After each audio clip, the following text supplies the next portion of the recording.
அந்த sweet memories நினைக்கிற ஒவ்வொரு தடவையும் அது எல்லாமே இப்பவே கண் முன்னாடி நடக்கிற மாதிரி தோணுது. அந்த மெமரிஸ் எல்லாம் உன் மனசுக்குள்ளே வச்சுக்கோ, வெளியே கொண்டு வராத. ஏய், என்ன வெச்சக்கண்ணு வாங்காம இப்படி பாக்குற? என் புருஷன் மூஞ்ச நான் பார்க்க கூடாதா? அது ஏதோ ஒரு மாதிரி இருக்கு.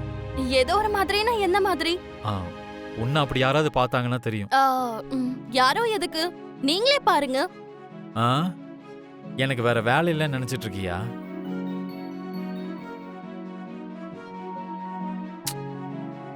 இங்க பாரு, அப்படி பார்க்காதன்னு சொன்னேன்ல. ஏன் இஷ்டம், நான் அப்படிதான் பாப்பேன்.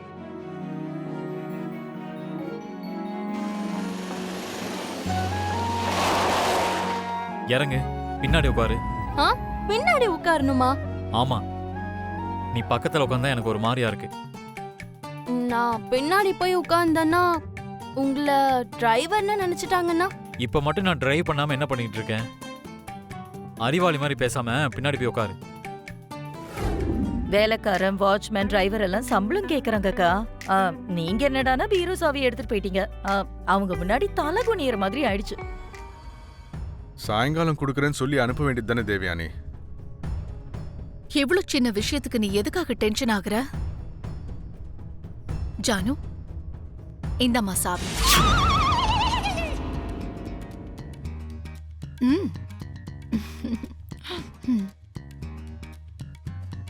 சாவியை கேட்டது நானு, அவகிட்ட குடுக்கறீங்க? இனிமே இந்த வீட்டோட சாவி ஜானு கிட்டதான் இருக்கும். வீட்டு சாவி ஏன் அவகிட்ட குடுக்கணும்? ஆபீஸோட பொறுப்ப பெரிய மருமக கிட்ட ஒப்படைச்சாச்சு. வீட்டோட பொறுப்ப இந்த வீட்டு சின்ன மருமக கிட்ட ஒப்படைக்கிறேன்.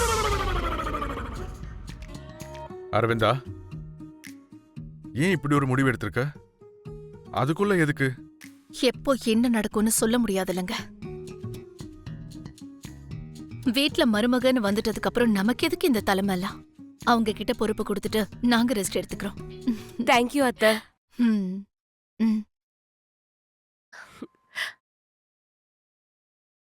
அத்தை, இந்த சாவிய இடுப்புல தானே சொருகிக்கணும்?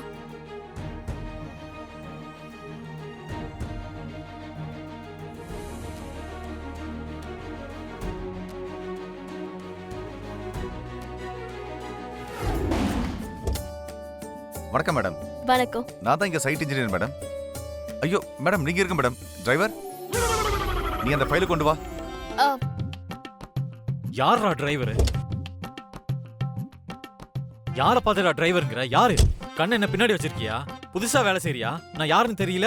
அப்படின்னா நீ டிரைவர் இல்லையா? என்ன நீங்கிற? பிடெக் படிச்சு பாஸ் ஆனியா இல்ல காப்பி அடிச்சு பாஸ் ஆனியா? ரெஸ்பெக்ட் எப்படி கொடுக்கணும்னு தெரியாதா? குத்துனா அப்படியே குடல்லாம் வெளியில வந்துரு பாத்துக்க. ஐயோ விடுங்க. இதுக்குதான் நான் முன்னாடியே உட்கார்றேன்னு சொன்னேன். நீங்க தான் நான் சொன்னதை கேட்காம பின்னாடி உட்கார சொன்னீங்க. சார் யார் மேடம்? என்ன பாக்குற? நான் யாருன்னு அவங்கிட்ட சொல்லு.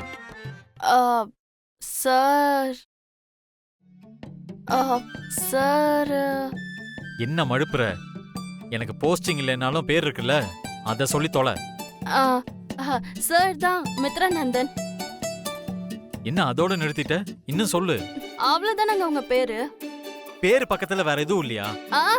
சாரி சார் MBA முடிச்சிருக்காரு. மித்ரானந்தன் MBA. ஓஹோ, MBA படிச்ச டிரைவரா? அதனால தான் கோட் சூட் போட்டிருக்கியா?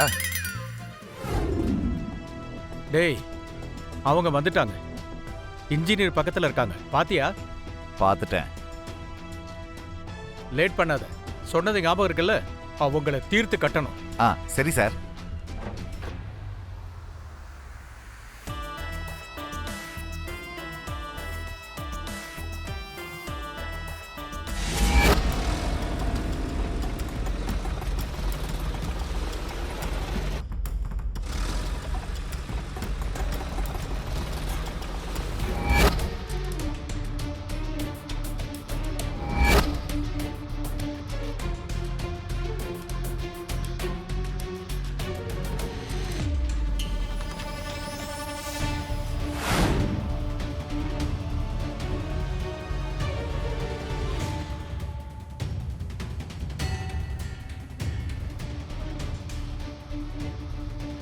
சார் டம்ப் பண்ண போறேன்.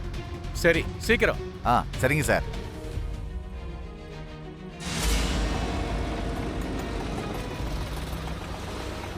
Okay madam. சரிங்க மேடம். லக்ஷ்மி! ஐயோ!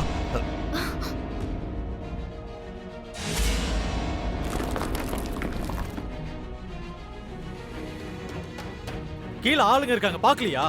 சாரி சார், கவனிக்கல. நீ மேல கவனிக்க மாட்டியா? கொஞ்சம் விட்டுருந்தா பாரு உன் தலை மேல விழுந்திருக்கும். பரவாயில்லையே, இவர் இன்னமும் என் மேல பாசமா தான் இருக்காரு. ஏய் இன்ஜினியர், சைட்ல என்ன மாதிரி ஆளுங்களை வச்சு வேலை பார்க்கணும்னு தெரியாதா? எல்லாரும் உன்ன மாதிரி யூஸ்லெஸ்ஸா இருக்காங்க. இந்த மாதிரி ஏதாவது நடந்துரும்னு தான் நான் உங்களை என் கூட வர சொன்னேன். இது டோட்டல் சைட்டோட பிளானிங் மேடம். ஃபர்ஸ்ட் ஃப்ளோர்ல அட்மினிஸ்ட்ரேஷன் வரும். செகண்ட் ஃப்ளோர்ல ஸ்டாஃப் மீட்டிங்காக ஒரு கான்ஃபரன்ஸ் ஹால், அங்க டைனிங் ஏரியாவும் வந்துடும். அதுக்கப்புறம் இங்க ஹலோ, பாத்தீங்கன்னா எக்ஸ்கியூஸ் மீ. நீ இன்ஜினியரிங் முடிச்சவன், அவங்களுக்கு என்ன தெரியும்னு அந்த ஏரியா இந்த ஏரியான்னு சொல்லிட்டு இருக்க. பரவாயில்லைங்க, எனக்கு நல்லா புரியுது. என்ன உனக்கு புரிஞ்சுது? அவன் ஏதோ சொல்றான், நீ ஏதோ கேட்குற. எதுவுமே தெரியலனாலும் எல்லாம் தெரிஞ்ச மாதிரி சீன் போட்டுட்டு இருக்காத. இங்க பாருங்க இன்ஜினியர், உங்களுக்கு என்ன சொல்லணுமோ அதை என்கிட்ட சொல்லுங்க. நான் ஈஸியா அவங்களுக்கு புரியுற மாதிரி சிம்பிளா எக்ஸ்பிளைன் பண்றேன். அவர் சொல்றது எனக்கு நல்லா புரியுதுன்னு சொல்றேன்லங்க. இந்த பிளான் பார்த்து உனக்கு என்ன புரிஞ்சது சொல்லு. ஃபர்ஸ்ட் ஃப்ளோர்ல அட்மினிஸ்ட்ரேஷன் அப்படின்னா கீழ் ஃப்ளோர்ல கம்பெனி கணக்கு வழக்கு பார்க்குற ஸ்டாஃப் இருப்பாங்க. ரெண்டாவது ஃப்ளோர்ல எக்ஸிக்யூட்டிவ் ஸ்டாஃப் இருப்பாங்க. அவங்களுக்காக கான்ஃபரன்ஸ் ஹால், செப்பரேட் கேபின்ஸ் இருக்கும். செகண்ட் ஃப்ளோர்ல தானே டைனிங் ஹாலும் கிச்சனும் இருக்குன்னு சொன்னீங்க. ஆமா மேடம். அது செகண்ட் ஃப்ளோர்ல வேண்டாம், ஃபர்ஸ்ட் ஃப்ளோருக்கு ஷிஃப்ட் பண்ணிடுங்க. அந்த ஃப்ளோர்ல சேர்மனுடைய சேம்பர், அப்புறம் கம்பெனியோட டைரக்டர் சேம்பர் இருக்கும் மேடம். அதுக்கு தான் நான் அதை அங்கே ஷிஃப்ட் பண்ண சொன்னேன்.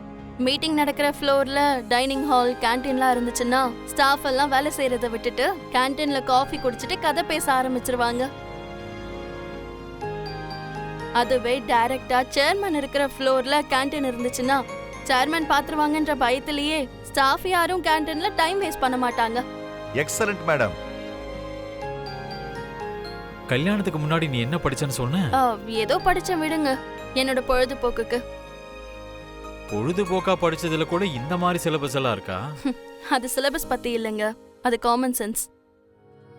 வேலை, தூக்கம், சாப்பாடு எல்லாத்தையும் வேற வேற மாதிரி பார்க்கணும். என்னமோ நினைச்சேன், ஆனா இந்த மக்குக்கு மூளை நல்லாவே வேலை செய்யுது. இல்லைன்னா அந்த ஜெயமார் கம்பெனி எதுக்கு இவகிட்ட பாத்துக்க சொல்லியிருப்பாரு.